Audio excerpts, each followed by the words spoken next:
Hi guys, it's Sean from Keep It Up with Sean. So today is April 16 and we just started preparing our garden for this year.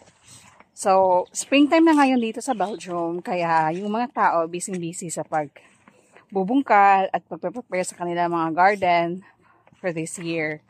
So ngayon, kauumpisa lang namin. So yung asawa ko at saka yung father-in-law ko ay very busy preparing now. So, tumulong naman ako. Hindi lang naman ako nakatayo at nag-video. So, I will show you how we did it, how they did it. And I hope you will learn from our experience. And I'm also excited to show the progress of the garden. Ingin menyapamu tapi sayangnya kau acuh. Ingin milikimu tapi sayangnya kau selalu menjauh dariku, dari pandangan mataku. Tapi untungnya aja selalu dekat di kalbuku, selalu di kalbu.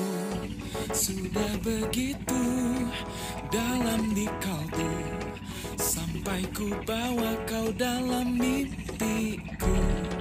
Setiap adamu penuhi pandangku, sampai ku tak mampu lepaskan bayangmu. Ku ingin menyapamu, tapi tak satu pun kataku mampu.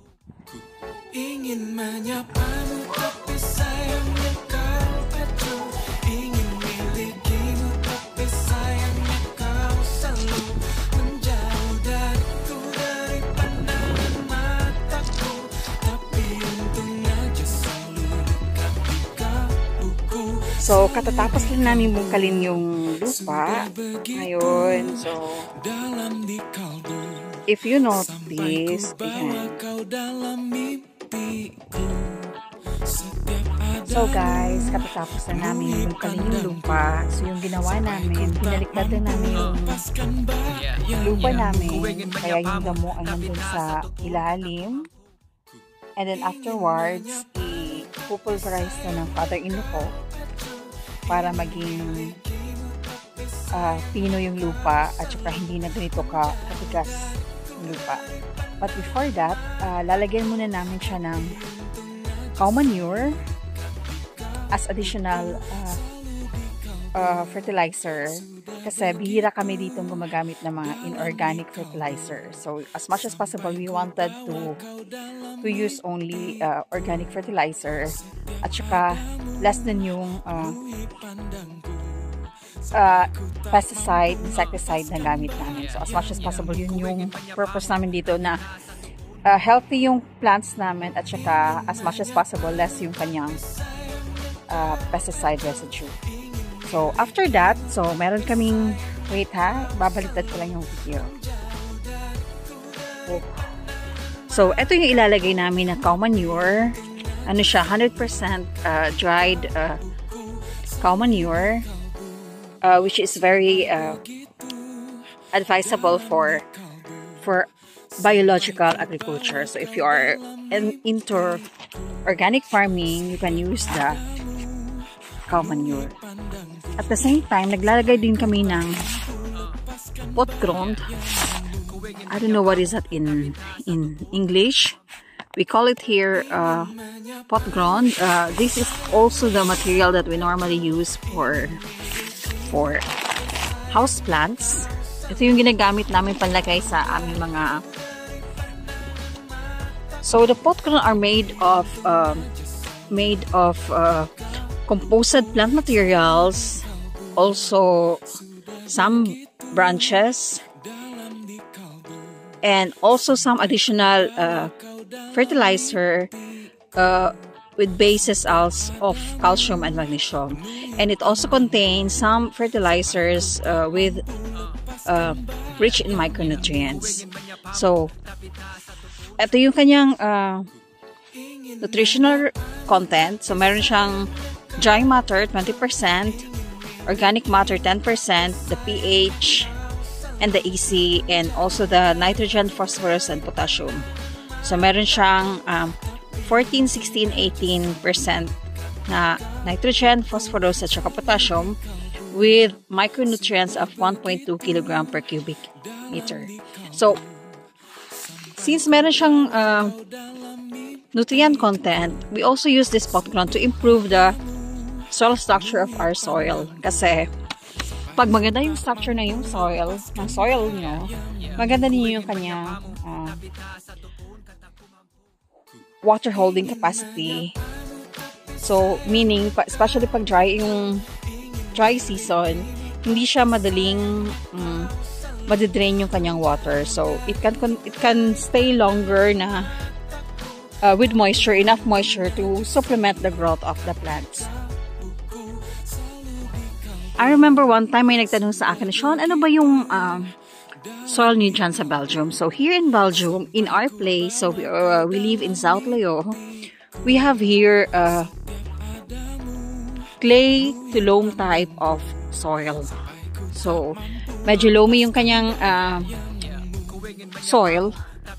And then, although merong ibang parts ng Belgium, like for example, above Antwerp, na sandy yung kanyang lupa. But in our place, we have here loamy type of soil. And if you can notice on the previous video, ang lusog na mga damo namin. So, tingnan nyo, ang lusog ng damo namin. So, it means that, kasi, what plants are growing in your area can also indicate the fertility of your soil. So, like for example, kung tingin nyo yung area nyo, walang damo na tumutubo. Kahit damo, walang tumutubo. So, ibig sabihin, there might be some problem with your soil. So, it can be sandy yung lupa, masyadong dry yung lupa, or masyadong basa yung lupa, or matigas yung lupa na kahit yung damo, hindi siya tumutubo.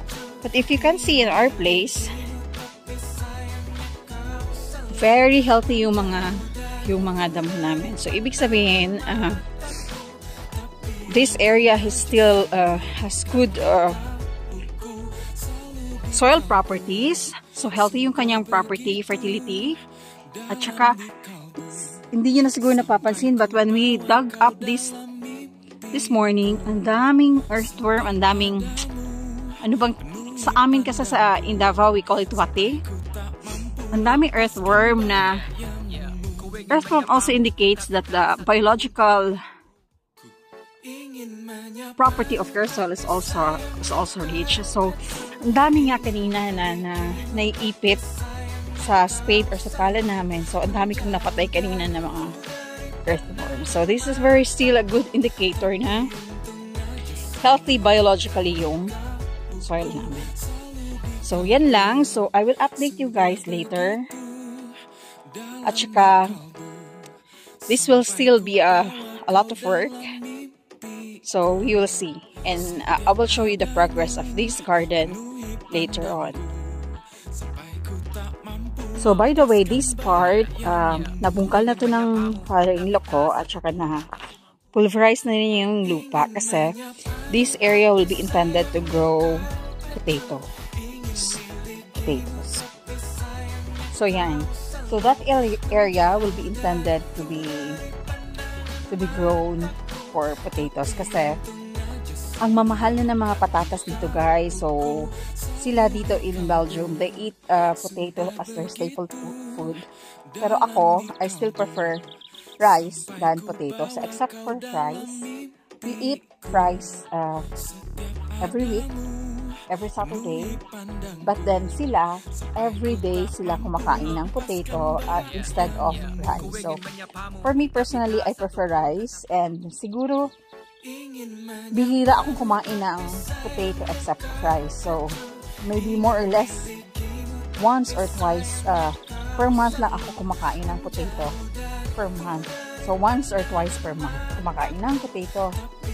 So, hindi ako masyadong mahilig sa potato. But then, since nga pataas yung presyo ng potato dito, so they wanted to plant more potatoes this year para medyo makatipid then kesa bumili sa shops. So we will try our best to grow our potatoes and para makatipid din, and then we also grow our vegetables and then we just put it in the freezer para pag during winter, meron pa rin kami mga vegetable na nakaiba. So yan lang. So I hope guys you will be inspired by this garden and join me in this journey and sabay-sabay tayong matutong mag-farming even in our small ways. Okay, so thank you.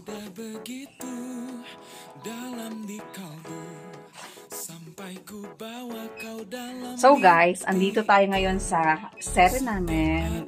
It's a small greenhouse where we grow our seedlings. And dito rin kami prepare ng aming mga nakastore yung mga materials namin. And I will just show you ngayon yung vegetables na binili ng mother-in-law ko. So, ito yung mga itatanim namin ngayon sa garden namin once na yung garden namin ay ready na. So, we have here the family of cauliflower. So, I'm not familiar with this one. So, we have here cauliflower, I think, broccoli, and white cabbage. And we also have here red cabbage, and we have here celery. What is that in English? It's celery. Celery. So we also have here spinach, and we have here some lettuce. So we just buy it from the garden shop kasi mahirap siyang patubuin by seeds. So I think maybe I'm not familiar with the price. So maybe 50 cents. 50 cents per piece or 1 euro. I'm not familiar. So, ngayon, meron na rin kaming nakatanim yung father-in-law ko ng lettuce. Yan siya. And meron din dyan. So, we also have our tomato. So, yan siya. And then, these are all petersilie. So, I don't know what is that in.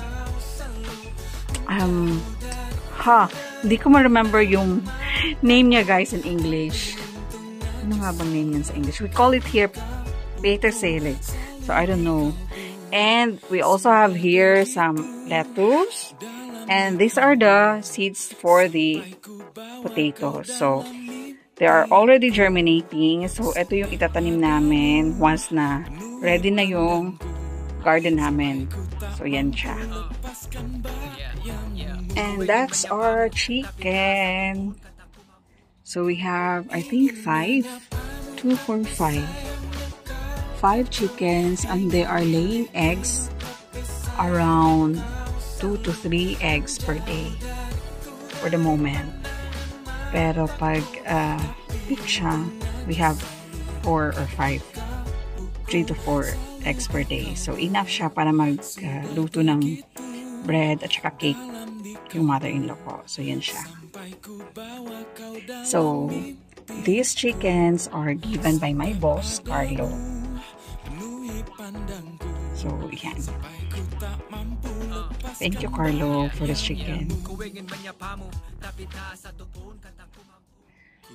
Ingin menyapa